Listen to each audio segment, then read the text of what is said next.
चिदानन्दरूपाय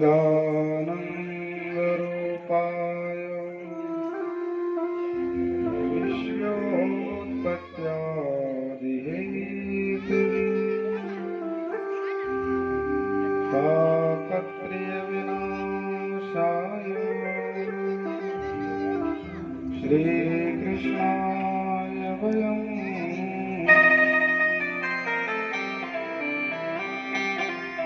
परमात्मा श्री सच्चिदानंद घन सृजन पालन संहार के हेतु त्रिविध तापों का विनष्ट करने वाले श्री कृष्ण भगवान के वंग विग्रह में हम सब बारंबार प्रणाम करते हैं।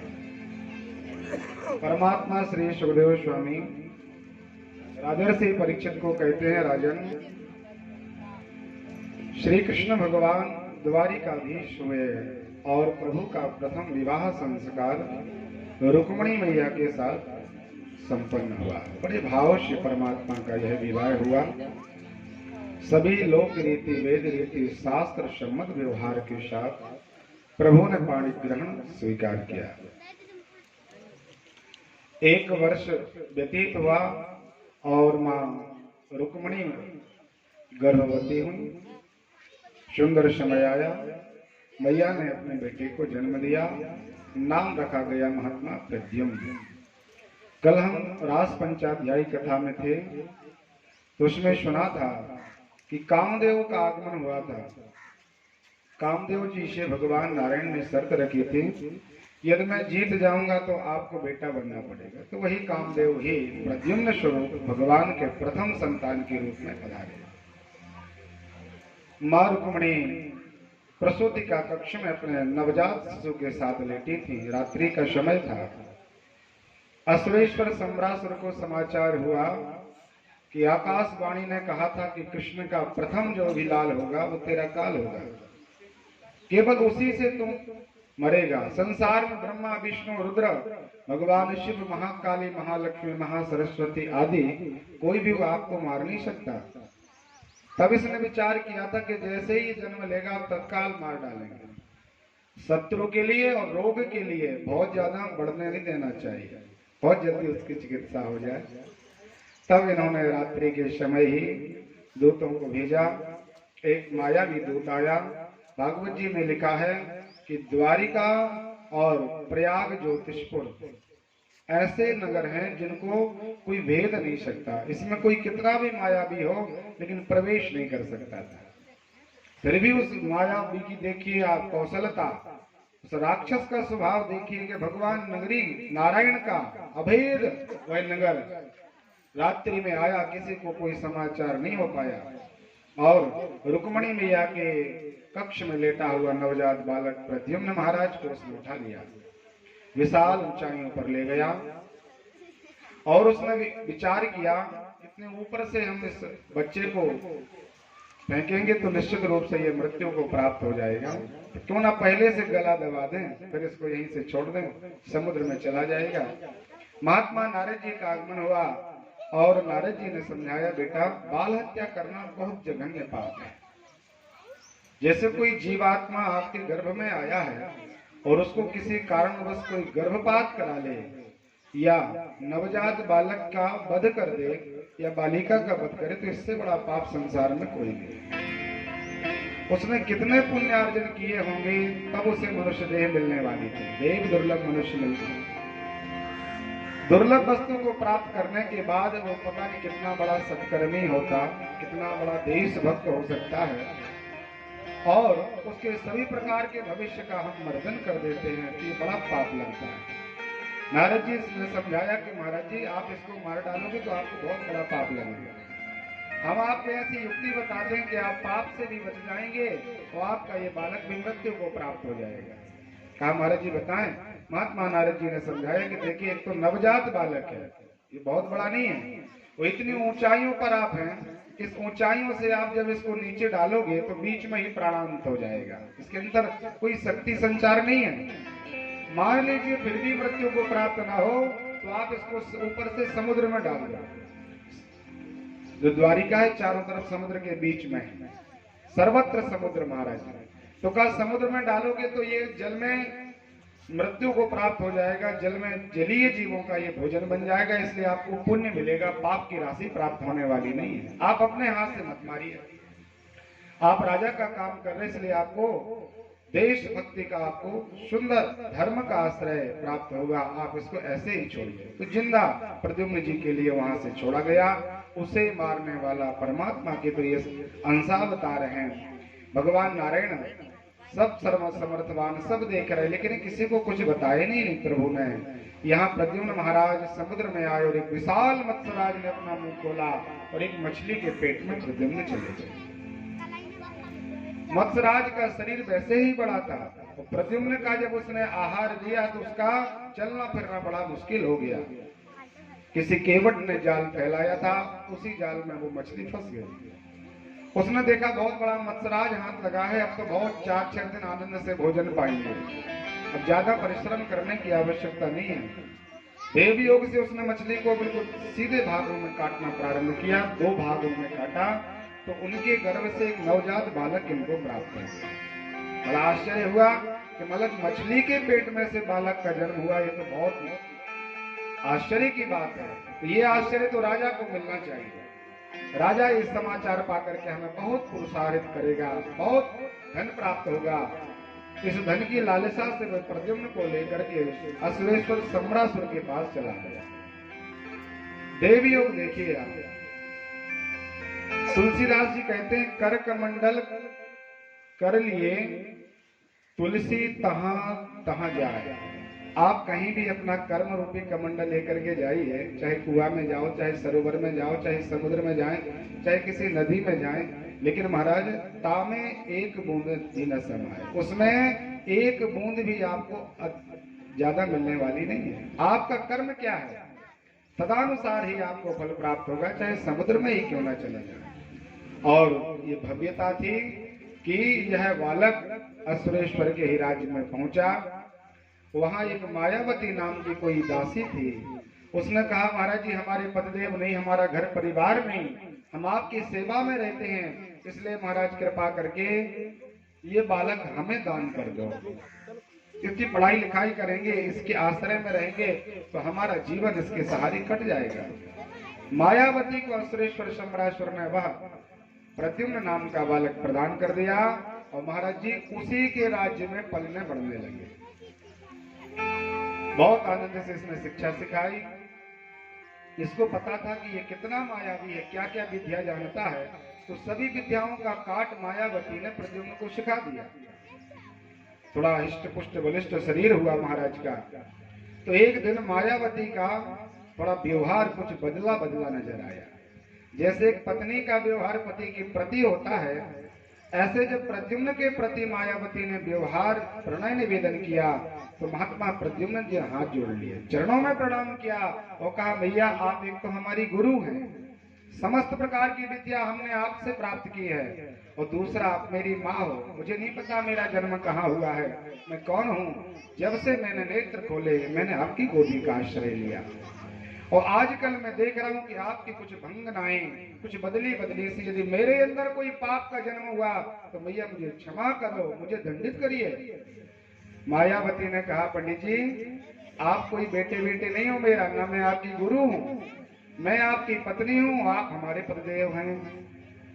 महात्मा प्रद्युम्न का ऐसे कैसे हो सकता है, पत्नी इतनी अवस्था वाली, पति इतना छोटा है, और मैंने तो देखा कि मैं बाल्य अवस्था से आपके आश्रय में हूँ, तो ये घटना कैसे घटित हुई। तब उस मायावती ने संपूर्ण चरित्र सुनाया। एक बहुत बड़ा दुष्ट दुराचारी हुआ, तारकासुर नाम से प्रसिद्ध हुआ। सबने भोले बाबा की चरण शरण ग्रहण की कि बाबा आप कृपा करें, विवाह करें, आपका जब बेटा कार्तिक होगा तब ये इनको मार सकता है।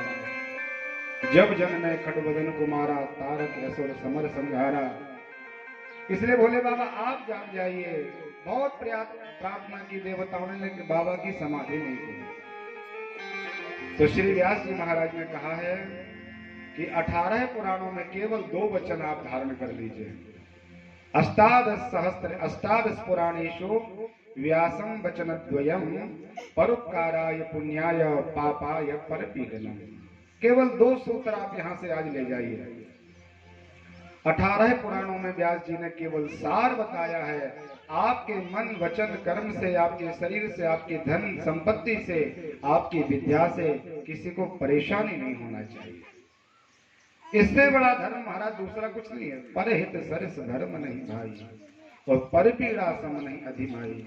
आपके धन वैभव, आपके वचन से, आपके शरीर से किसी को क्लेश हुआ, कष्ट हुआ, तो महाराज इससे बड़ा कोई अधर्म नहीं है। यहाँ पर कामदेव ने विचार किया कि संसार की रक्षा करने के लिए हमें प्राण की भी बलि देनी पड़ेगी, तो हमें चिंता नहीं है। भोले बाबा का साहस करना एक बहुत छोटी बात नहीं है। बाबा के सामने जो जाएगा भस्मसात हो जाएगा, मर जाएगा। फिर भी कामदेव ने प्रयास किया। पुष्पक नाम का बाण परमात्मा शिव के तीसरे नेत्र को लक्ष्य किया। बाबा का तीसरा नेत्र खुला। सर्वत्र देखा भगवान शिव ने, लेकिन कहीं पर भी कोई दर्शन नहीं हुआ। सौरभ पल्लव मदन निहारा। जैसे ही एक आम के पल्लव के पीछे कामदेव को छुपा पाया बाबा ने, तो भगवान की क्रोधाग्नि ने तत्काल भस्मसात कर दिया। दृष्टि पड़ते ही तुरंत ही काम भयो जल छा, मृत्यु को प्राप्त हो गया। इनकी पत्नी का नाम रति है। रति ने आकर भोले बाबा के पाद पद्मों का आश्रय लिया। हे शिव शंकर, हे ओगरदानी, हे कृपा सिंधु, आंसुतोष से समोहमयी निद्रा से मुझे जगा देना। विषम वेदना के विषयों के मायाधीश छुड़ा लेना। रूप सुधा की एक बूंद से जीवन मुक्त बना देना। दिव्य ज्ञान भंडार युगल चरणों की लगन लगा देना। भोले बाबा प्रसन्न हुए और कहा चिंता न करो, अभी कुछ कालांतर में आपका ये जो पति है आपको अनंग के रूप में प्राप्त होगा। इनका शरीर तो नहीं रहेगा, फिर भी आपको आभास रहेगा कि हाँ हमारे पतिदेव आ रहे हैं। ऐसा बिना आकार का आपका ये पति स्वरूप धारण करेंगे। लेकिन जब लगी कृष्ण होए अवतारा, द्वापर के युग में जब कृष्ण भगवान का अवतार होगा तो प्रथम संतान के रूप में आपके कामदेव का अवतार होगा। आप अभी से सम्रासुर के यहाँ रहना प्रारंभ कर दिए। तो वही मायावती प्रद्युम्न को समझा रही कि महाराज इस प्रकार से आप और हम तो अनंत काल से पति पत्नी हैं। आज इस प्रकार से हम दोनों का विछोह हुआ था, हमारा मिलन हुआ। प्रद्युम्न महाराज को बड़ा क्रोध आया कि मेरा जन्म तो भगवान कृष्ण के यहाँ हुआ, मैं द्वारिका का हूँ और यहाँ इस दुष्ट ने मुझे पकड़ के बंधक बनाया है। इसलिए बहुत जोर से गर्जना की, आवाज लगाई, अरे कायर कहाँ छुपा हुआ है, बाहर निकल। असुरेश्वर को लगा कि कोई ऊंची आवाज में बोल नहीं सकता, इतना प्रताप है मेरा, लेकिन कोई बालक आज मुझे पुकार रहा है।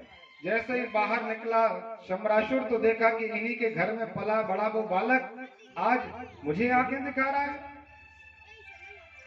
महात्मा प्रद्युम्न ने कहा युद्ध करना पड़ेगा। युद्ध के लिए तैयार हुए और सभी विद्याओं को काटने का इनको मायावती ने ज्ञान प्रदान किया था। तत्काल महात्मा प्रद्युम्न जी ने सभी परिकरों के साथ उसका मान मर्दन करके वैकुंठ पद प्रदान किया और अपनी पत्नी को साथ लेकर के बहुत सुंदर तैयारी करके सुंदर अपनी द्वारिका में प्रवेश कर रहे हैं।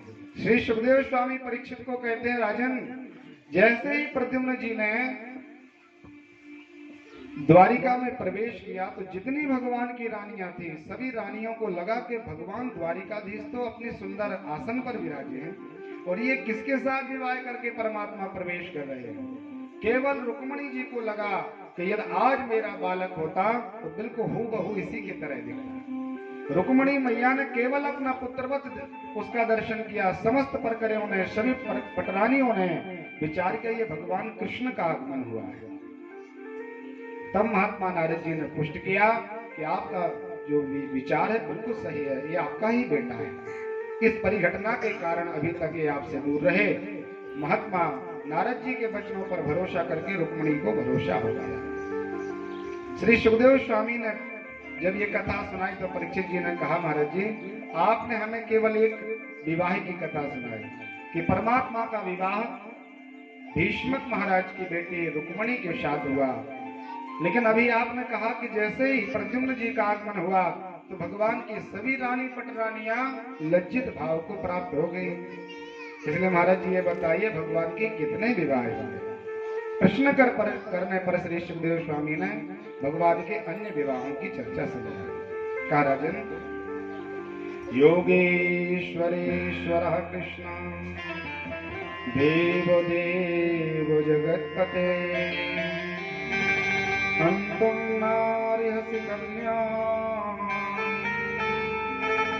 भ्रातरं मे महाभुज सत्राजितस्वतनया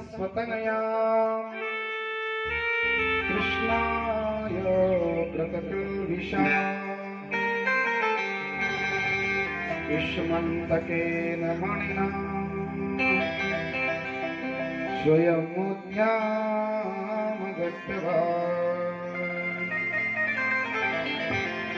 परमात्मा श्री सुखदेव स्वामी कहते हैं, राजन, भगवान के ही परिकर, भगवान के ही यादव वंश में एक राजा था, इन्हीं के घर का ही था, नाम था सत्यराजीत। लेकिन प्रभु के यदुवंशियों में सबके पास बहुत वैभव था, अनेक प्रकार के मणि माणिक आदि थे, लेकिन सत्यराजीत जी के पास कोई धन नहीं था। तो धन की महत्वता को तो आप लोग भली भांति जानते हैं। अब कोई राम राम नहीं करता, इनको कहीं निमंत्रण नहीं होता, इनका भगवान की सभा में कोई स्थान नहीं इनको प्राप्त हुआ। तो इस आत्मक ग्लानि में भरकर महात्मा सत्यराजीत जी ने भगवान सूर्य की चरण शरण ग्रहण की। आदिदेव नमस्तुभ्यां प्रसीद मम भास्कर, दिवाकर नमस्तुभ्यां प्रभाकर नमोस्तुते। परमात्मा के 108 नाम हैं, ये बहुत सुंदर है सूर्य भगवान के। और लिखा है कि जो प्रातः काल लाल लाल सूर्य जब रहते हैं, भगवान का उदय हो रहा हो और आप पहले ही स्नान आदि करके तैयार रहें, सुंदर तांबे के लोटे में पवित्र गंगा जल मिला करके जल भर लें, थोड़ा सा कुमकुम डालें, लाल फूल की पंखुड़ी उसमें डाल करके सूर्य भगवान के 108 नामों का आश्रय लेकर के जल अर्घ दान करें। 1 माह तक आप ये काम करिए। तो लिखा है सूर्य भगवान प्रत्यक्ष देवता है, निश्चित रूप से भगवान द्रवीभूत होकर के आपकी कामना सिद्ध कर देते हैं। महात्मा सत्यराजीत जी ने सूर्य भगवान का आश्रय लिया और स्वयं श्री सूर्य भगवान रथ से उतर करके सत्यराजीत जी के पास आए और कहा, महाराज आशीर्वाद मांगो, क्या कामना है तुम्हारे अंदर। तो बिल्कुल सच्चे भाव में सत्यराजीत जी ने समझाया कि महाराज आपको सब पता है, हमने धन के लिए आपका आश्रय लिया है, इसलिए आपकी ऐसी कृपा हो जाए कि हमारे पास थोड़ा सा धन वृद्धि हो जाए।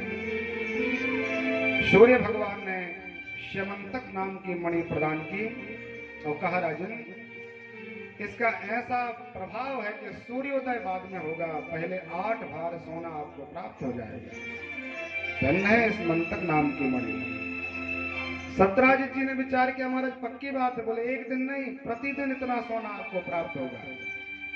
अब तो महाराज बड़े प्रसन्न हुए, घर पहुंचे और रात में नींद नहीं आई इनको कि कब सोना प्रकट हो जाए। प्रातः काल का समय हुआ, ब्रह्म मुहूर्त में भगवान सूर्य के वचनों को सत्य करने के लिए श्यमंतक नाम की मणि ने 8 भार सोना उनको प्रदान कर दिया। ढेर लग गया महाराज सोने का। जिनके पास एक अंगूठी नहीं थी सोने की, और आज विचार करें कई किलो सोना प्राप्त हो गया। तो कनक कनक ते शौगुनी मादकता अधिकाय, बाखाय बोराय नर वापाय बोरा। चाल ढाल बदल गई महाराज सत्यराजीत की। बात करने का लहजा बदल गया। कोई बिल्कुल पढ़ा लिखा ना हो, पैसा वैसा हो, तो महाराज बोलने का सामर्थ्य आ जाता है उसके अंदर। बहुत जय जयकार होने लगी सत्यराजीत जी की। तो भगवान ने कहा, अपनी सभा में भी आदेश हो। इसलिए प्रभु ने अपनी सुधर्मा नाम की सभा में एक सिंहासन अलग बनवा दी कि चलो यहाँ पर सत्यराजीत जी बैठे हैं। जिस सभा में सत्यराजीत जी को कभी प्रवेश नहीं हुआ, धन के बल पर महात्मा सत्यराजीत जी वही सूर्य नाम, भगवान सूर्य की कृपा, श्यमंतक नाम की मणि को अपने गले में धारण करके चले, प्रभु की सभा में पहुंचे। दरवाजे पर खड़े हुए तो भगवान ने व्यंग कर दिया उद्धव जी से, उद्धव, आज तो मुझे लग रहा है कि अपनी इस सभा को पवित्र करने के लिए साक्षात सूर्य भगवान पधारने वाले हैं, बहुत तेज आ रहा है। उद्धव जी ने कहा, कन्हैया, इसमें भगवान सूर्य तो नहीं, लेकिन सूर्य का कृपा प्रसाद सत्यराजीत का आगमन हुआ है, आसन दिया गया। उस सभा की मंत्रणा पूरी हुई और परमात्मा के परिकरों ने कहा कि महाराज आप 3 लोग हो घर में, बहुत ज्यादा आपका परिवार नहीं है, तो इतने दिनों में आपको इतना धन श्मंतक नाम की मणि से प्राप्त हो गया है, अब आप ये मणि भगवान के खजाने में मिला दो। परमात्मा को बहुत कार्य हैं, भगवान 56 करोड़ यदुवंशियों का कार्य संभालते हैं, इसलिए राजकोष में ये मणि को मिला देना चाहिए। सत्यराज जी ने कहा जिस मणि की कृपा से आज हमारी जय जयकार हो रही है, वह मणि हम आपको कैसे प्रदान कर सकते हैं। एक टूक मना कर दिया, मैं नहीं दे सकता, और मणि पहन करके पुनः अपने घर को पधारे। दूसरे दिन का सूर्योदय हुआ। इन्हीं के भाई का नाम प्रसेनजित है। तो प्रसेन ने विचार किया कि रोज भैया मणि पहनते हैं, तो भैया का जो धन है सो वो मेरा धन है। दोनों भाइयों में यदि ऐसा प्रेम हो तो कोई वैषम्य नहीं होता। आज इनके कपड़े उसने पहन लिए, उसके कपड़े इन्होंने पहन लिए, क्या दोष उसमें। तो छोटे भाई ने विचार किया आज ये मणि हम पहनेंगे, और स्मंतक नाम के मणि प्रसेन ने पहन लिए। घुड़सवारी के अनंत जंगल के एकांत में पहुंचे। जंगल में ऐसा योग आया कि कोई सिंह राज आया, शेर ने इनके घोड़े को मार डाला, प्रसेन को भी मार डाला, और लेकिन प्रसेन के गले में जो स्मंतक नाम की मणि थी वो स्वयं सिंहराज ने धारण की। आगे बढ़ा। चलते चलते वह गुजरात के पोरबंदर नाम के जो अभी शहर है, वहां से रानावाव नाम का एक कस्बा है, जहां से 3 किलोमीटर आगे जामवंत भगवान की गुफा है। गुफा के आसपास जैसे ही शेर पहुंचा तो वहां जामवंत ऋक्षराज जी क्रीड़ा करने के लिए आए थे। देखा कि ये बड़ी सुंदर चमकने वाली मणि धारण करके चल रहा है, तो तत्काल जामवंत जी ने उसका वध कर दिया और स्वयं मणि अपने हाथ में ली। गुफा में प्रवेश किए महात्मा जामवंत जी और अपनी बेटी जामवंती के लिए वह मणि प्रदान कर दी। कहा बेटी इसके साथ खेलो। बहुत समय हो गया, सूर्यास्त हो गया, अंधेरा लगने लगा, लेकिन प्रसेनजित जी जंगल से नहीं लौटे। तो उसने बिना सोच विचार किए सत्यराजित ने एक स्वर में कह दिया कि देखो सबने कहा था कि भगवान कृष्ण के खजाने में इस मणि को मिला दीजिए, इसलिए परमात्मा को मैंने मणि नहीं दी, तो भगवान ने मेरे पुत्र को, मेरे भाई को मार डाला और वह मणि का इन्होंने हरण कर लिया, चोरी कर लिया। भादों का महीना था महाराज, चौथ की तिथि थी। भगवान नारायण ने देखा शाम का समय है, चंद्रमा उदय हो चुके हैं। अभी तो भगवान का जन्म भी चंद्रवंश में हुआ है, भगवान के वंशज हैं चंद्रमा जी, लेकिन फिर भी भगवान ने एक मिनट विचार नहीं किया, तत्काल चंद्रमा को कलंकित कर दिया। कहा मैंने कोई पाप नहीं किया, मैंने कोई चोरी कर्म नहीं किया, फिर भी मुझे चोरी का आज कलंक लगा, इसलिए मैं चंद्रमा को कलंकित करता हूँ। आज के दिन जो चंद्रमा का दर्शन कर लेगा बिना कारण के, उसको भी अपराध लग जाएगा, कलंक लग जाएगा। ऐसा परमात्मा ने उसको श्राप दिया और कहा प्रातः काल हम सब चलेंगे, सत्यता की जानकारी लेंगे कि आखिर सत्य क्या है, वो मणि कहाँ गई। हमें पूरा प्रयास करना चाहिए। भगवान ने अपने उद्धव आदि परिकरों को शाप किया और गोविंद ने इनके घोड़े के पैरों का आश्रय लिया, पद चिन्हों का आश्रय लिया। देखा प्रसेनजित जी मरे पड़े हैं, घोड़ा भी मरा पड़ा है, लेकिन वहां पर मणि नहीं है। प्रभु ने देखा कि यहाँ से देखो किसके पैर बने हैं। बोले महाराज सिंहराज के पैरों का हमें दर्शन हो रहा है। शेरों के पैरों का आश्रय लिया परमात्मा ने, आगे चल करके देखा तो सिंह भी मृत्यु को प्राप्त है, शेर भी मरा पड़ा है। प्रभु ने कहा मणि तो यहाँ भी नहीं है, अब कहाँ मणि प्राप्त होगी।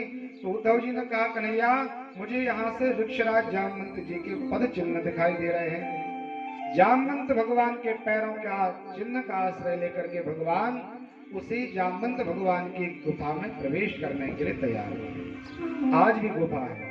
गुजरात पोरबंदर रानावाव नाम के कस्बा के यहाँ 3 किलोमीटर जंगल तक बढ़े तो एक बहुत बड़ा कुआं है। कूप से अंदर गुफा प्रारंभ होती है, उसका मुख कुएं में खुलता है। भगवान पहुंचे, सभी परिकरों ने कहा कन्हैया जो भी हो जैसा भी हो, हमें पता चल गया कि अब जामवंत के पास ही मणि होनी चाहिए, इसलिए महाराज अब इसमें प्रवेश मत कीजिए। ये त्रेतायुग से यहाँ वास करते हैं। भगवान निर्भीकता के साथ प्रवेश किए, वहां पर जाकर के देखा तो वो मणि जामवंती के पास थी। परमात्मा ने स्वयं जहार मूर्धन्य, भगवान ने बलपूर्वक उनसे वो मणि अपने हाथ में ले ली। रो करके वह जामवंत जी के पास गई, पिताजी आज कोई बहुत सुंदर सा पुरुष आया है जिसने मेरे हाथ से ईश्मंतक नाम की मणि को चुरा लिया। महात्मा जामवंत ने विचार किया कि यहाँ तक हजारों शेर नहीं आ सकते, लाखों शेर एक साथ आकर के हमारा साहस नहीं कर सकते, हमारे अंदर इतना बल है, लेकिन कोई पुरुष का आना तो नितांत असंभव है, देखना चाहिए। देखा तो परमात्मा की श्यामली मूर्ति का दर्शन किया। श्री जामवंत जी ने कहा, महाराज आज तक मैंने इतना सुंदर पुरुष नहीं देखा। पुरुष के ऊपर पुरुष कभी मोहित नहीं होता, ऐसा सिद्धांत है, और स्त्री पर कोई स्त्री मोहित नहीं होती, लेकिन भगवान कृष्ण और श्री राम जी का ऐसा विग्रह है। जो माताएं तो मोहित होती हैं सो अलग बात है, लेकिन महात्मा सुतीक्षण, सर्वभंग, अत्रि, महाराज भरद्वाज जैसे परम पहुंचे हुए संत विचार करते हैं कि एक बार इनकी पत्नी बनने का अवसर प्राप्त हो जाए। ऐसे भगवान नारायण है, अनुपम भगवान का वैभव है। तो जामवंत जी ने कहा कि देखिए बेटा बहुत छोटे हो, आप जल्दी से यहाँ से चले जाओ, यहाँ तक कोई नहीं पहुंचा, आप आए हुए हो, नाम बताएं। भगवान ने कहा मेरा नाम कृष्ण है, मैं द्वारिका का राजा हूँ, मेरे पिता का नाम वसुदेव है। जामवंत जी ने कहा क्यों आए हो बेटा?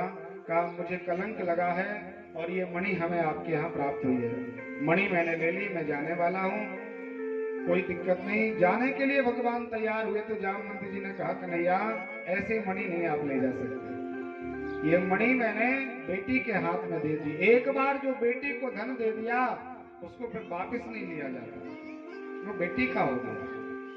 इसलिए महाराज जी हमारे साथ आपको युद्ध करना पड़ेगा।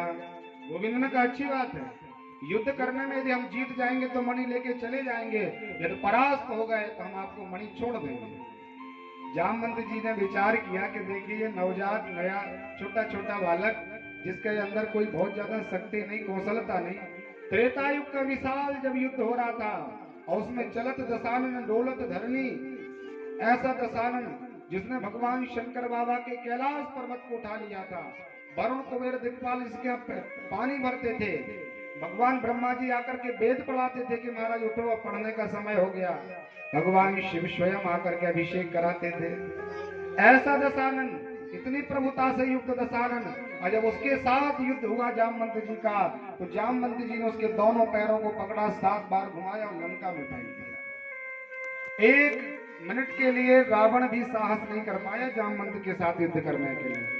राम रावण युद्ध पूरा हो गया, सबका तो आनंद रहा, लेकिन जामवंत जी ने भगवान राम जी के पाद पद्मों में प्रणाम किया। कहा प्रभु सबको तो बहुत आनंद आया आपके युद्ध में, किसी ने 10 दिन युद्ध किया, किसी ने 2 दिन युद्ध किया, हनुमान जी, सुग्रीव, अंगद जी ने तो जब से युद्ध प्रारंभ हुआ अंत तक युद्ध किया, बहुत आनंद लिया, लेकिन हमारी बराबरी का कोई इसमें योद्धा नहीं था। इसलिए महाराज हमारी कामना पूरी नहीं हुई। और प्रभु का नाम है काम भाव को पूर्ण करने वाला, परमात्मा सर्व काम देने वाले। अकामो सर्व कामो वा भजते हरि ईश्वरः। जिनकी कोई कामना नहीं है वो परमात्मा का भजन करें, और जिनके अंदर हजारों कामनाएं हो वो भी श्रीमन नारायण का ही आश्रय लें। इसलिए मेरी कामना भगवान आपके रहते हुए पूरी नहीं हुई, आप कृपा कीजिए। तो राम जी सरकार ने कहा कि अभी तो ये द्वापर त्रेता है, द्वापर युग में हम आपकी कामना पूरी करेंगे।